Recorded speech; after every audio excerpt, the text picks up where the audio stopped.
As we first told you last week, the federal eviction moratorium put in place during the pandemic will expire at the end of July. The mandate was imposed to help people who are struggling to pay rent. 12 News consumer reporter Gina Marini, though, spoke with a local landlord about this moratorium, and she says it's forcing her to sell her property. Gina? It's not how hot the current housing market is, but the federal eviction moratorium. That's why a landlord says she's selling a home that she rents out. It's too bad. Trish Williams says she's been a landlord for decades. I wasn't out to make a killing. That was not my goal. It was just to have somebody there till I said, okay, that's the last tenant. Now we're going to fix it up.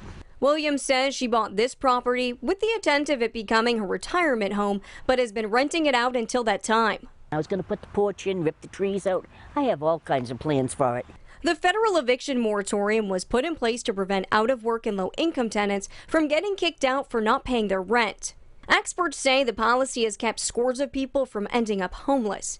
But this is the third time the federal eviction moratorium has been extended, and Williams says it's just too much for her because her tenants stopped paying rent in January, so she's selling the house. It hurts. It hurts when you have a dream and it's crushed. It's crushed by the government, the rules, the regulations, the state. Trish isn't alone.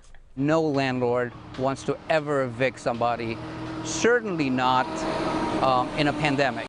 Keith Fernandez, spokesperson for the Rhode Island Coalition of Housing Providers, says he's also selling his properties and moving out of state, partly because of the eviction moratorium. For me personally, I can't look at another tenant in the eye and say, listen, the other tenant's making noise, but I can't do anything about it because I'm not allowed to evict them.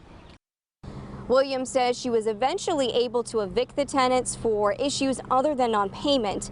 She says she wants to fix up the house and sell it as soon as possible. Gina Marini, 12 News.